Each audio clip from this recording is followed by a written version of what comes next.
Hi guys, ayan. Madaming tao, madaming motor. Kaya nga, ang daming motor ngayon. Kung hinintuan mo yun, sisingilin tayo ng tour guide mo, 300. Kaya nga lilingon-lingon ka pa eh. Yan, sa wakas, naabutan rin namin siya ng bukas. After 5 attempts ng pagpunta-punta dito, ngayon lang kami makakapunta dito sa may Pacific View Deck. Dito sa may Dingalan, Aurora. Nililibutin kami dito ang kamag-anak. Kaso bago pumunta doon, dumaan muna kami dito para may mai-upload naman ako. Yan, tumingin-tingin daw sa daan dahil baka raw may ahas. Nakasingle lang kami. Hindi namin kasama yung dalawang bata. Nag-trending kaya yun, oy. Yung tour guide, ay, may tour guide. Ay. Yan. May lakarin lang na konti. Parang nung nagbaler sa may lighthouse.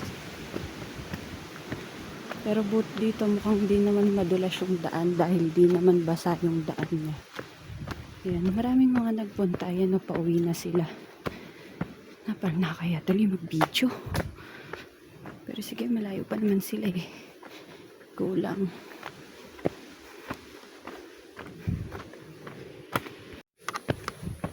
Yan guys. Tama, magtutour guide ka pa ba eh.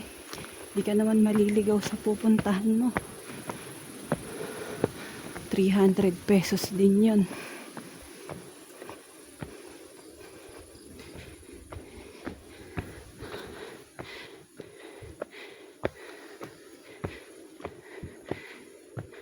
Akala ko malapit Lila ka rin, malayo pala. Pero di ba? Walang magandang kapupuntahan. Kung hindi mo pagpapaguran.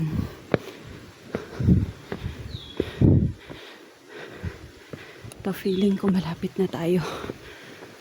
Feeling ko malapit na. Feeling ko talaga guys, malapit na tayo.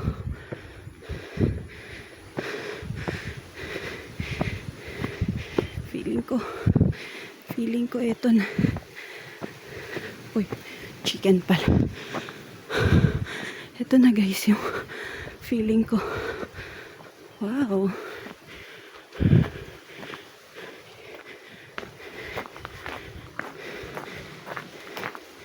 Dito kaya magbabayad?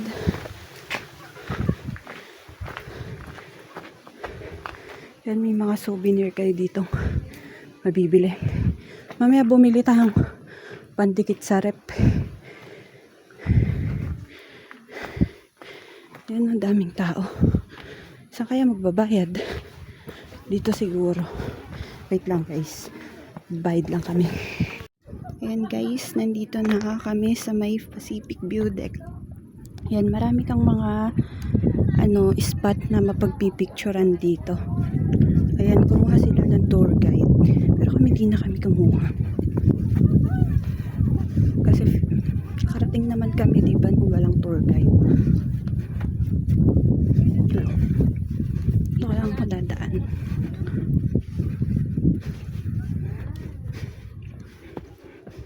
Yan, yung mga spot na mapupuntahan mo dito yun. Sana lang mamaya maganda yung maging outcome pagka nagpicture kami. Ito yung ano yung tawag dito? Landmark ba to? Yan, Pacific View Deck.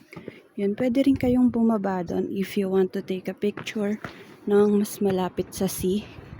Yan, tulak nyo! Yan, ang galing nung doon, nung tour guide. Hindi siya natatakot malaglag. Medyo hinihingal ako. Medyo kontin kasi yung nilakad eh. Ayan o. Ang ganda ng view dito. Compare dun sa may mas mababa na napuntahan namin na 30 pesos ang entrance. Medyo nahiya ako magsalita eh. Yan, dito tayo sa medyo malayo. Ayun yung mga tour guide guys. Oh. Worth it din naman kumuha ng tour guide kung solo lang kayo tas kailangan nyo ng picture-picture na magaganda. Kung siguro yung mga iPhone yung cellphone nyo, yan, maganda pang picture. Pero pagkagaya ko na mumurahin lang yung cellphone, yan, okay na tayo sa kanya-kanyang picture na lang. May tripod naman. Yan guys, so ang lakas ng alon, grabe. Alam ko guys, yung binabangka doon sa Gawidon yun, no? Ayun, doon sa may lighthouse. Alam ko doon yung binabangka. Pero grabe, no? Akala mo napakakalmado lang ng dagat, pero mataas yung mga alon na yan. Ayan, no? Halos wala ka nang makitang land sa Gawidon. Kasi, yan eh, yan na yung Pacific Ocean. No? Siguro hindi ko kakayanin yung kung mag-island hopping ka dito. Dito wala kang makikitang bangka. Andun sa Gawidon yung mga bangka. Doon kasi yung inaakyat yung sa may lighthouse. Ayan, yung mga nagpicture-picture, paakyat na sila. Andun si Jake sa may kubo eh. Nagpapahinga saglit kasi nga nakakangawit mag-drive, grabe. Ayan.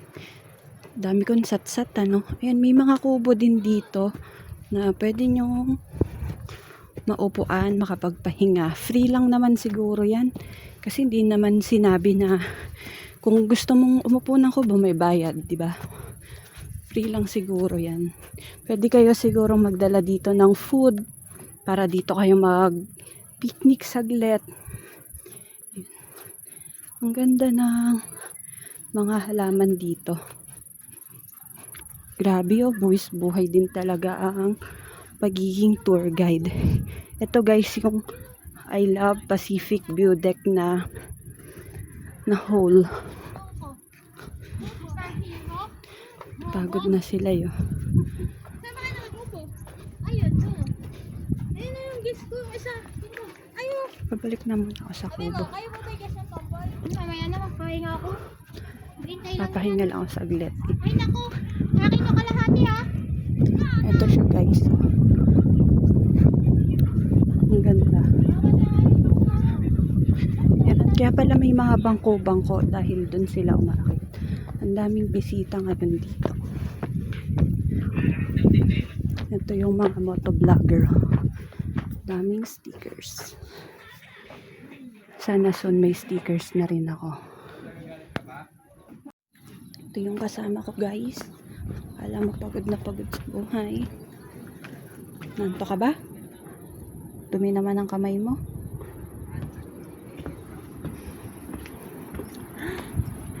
Taas guys, oh. Diba? Daming mapagpipicturan dito. Guys, bababa daw kami dito. Wala naman akong fear of heights. Kaya, carry na yan. Hindi naman ako takot sa mga heights. Mas takot ako sa malalim.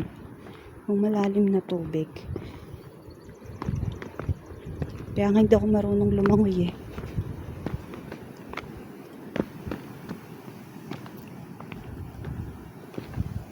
Wala akong fear of heights pero may pagkaanga ako.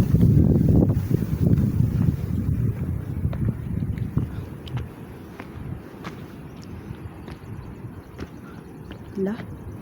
Ang pangit naman pala ng hagdan dito. Nakakatakot. Ito kasama ko walang takot eh oh. Basta makababa rin siya eh.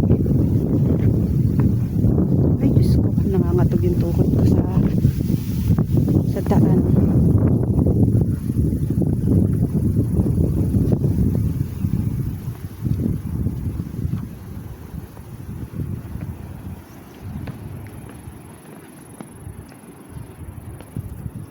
Wait, dito ako bababa. Opia. Yan siya guys. Dito siya sa may baba. Oop. Ito yung view dito sa baba. Ayun, nakitang kita mo na yung kwan. Asan na yung bangka? Saan papunta yun? Ano? Ayun o. Kala mo lang isinasayo yung bangka eh. Yung guys yung view dito. Guys, akyat kami. Picture. I-attach ko na lang sa video mamaya yung mga results. Nakakahinga lang. Galing kami dun, oh. So, uwi na kami. Punta na kami kay Lolo. Bye, guys. Guys, uuwi na kami. Bili kami ng ref magnet.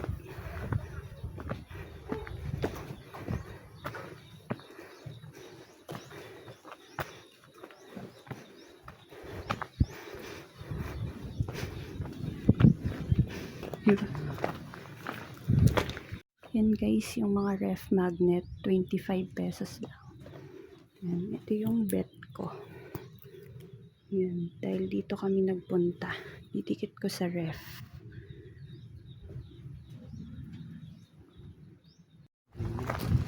Ito yung nabili kong ref magnet. Ito yung daan guys, pauwi. Pabalik. Malapit lang naman dito yung kila Lolo Alex.